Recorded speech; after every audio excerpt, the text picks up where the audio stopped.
As we all know, brands have to change with the times in order to keep up to date and to keep their audiences engaged. These tend to be subtle changes, and living your day-to-day life, it is not often you would notice them.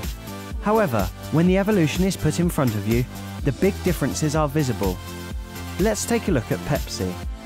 Pepsi Cola was first brought to life in 1898, but was first known as Brad's Drink. In August of that year, the company received its first logo and changed its name to Pepsi Cola after the digestive enzyme pepsin and cola nuts were used in the recipe. 1905 saw the company expanding and establishing franchises in Charlotte and Durham, North Carolina. This year saw the first logo change since the drinks company started. The company kept growing and in 1906 had 15 bottling plants. The government passed the Pure Food and Drug Act, banning damaging substances from food and drink, which forced many soft drink manufacturers to change their formulas.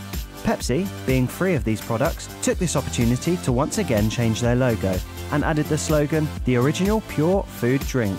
This was their third logo change in 8 years. 1940 was the year which saw the last of the script logo.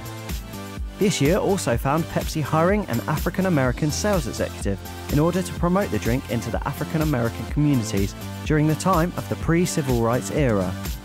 Pepsi introduced the colours blue, white and red with swirls in 1950, and we may now start to recognise the brand logo to what we know and love today. Whilst the brand was moving forward, it still contained the red scripts that Pepsi became acclaimed for at the time. In 1962, the blue and red swirls were seen as being more iconic than the red script, which resulted in the company changing the font and simplifying their name to Pepsi. A more minimalist design was implemented in 1973, still based on the bottle cap design, but updated to fit in with the fashion of those times. The 1990s saw a more streamlined design, and for the first time saw the word Pepsi outside of the blue and red circle. It was said that the word was put in italics to pay homage to the original script's text. To mark Pepsi's 100th anniversary in 1998, their logo was given shading to give it depth and an almost 3D effect. The writing changed colour to white and was placed on a blue background, and the circle was then known as the Pepsi Globe. In 2004, the Pepsi Globe was delivered with an even more 3D effect and had added water droplets to give it that refreshing look. The font changed too, straightening the edges slightly, making them less curved.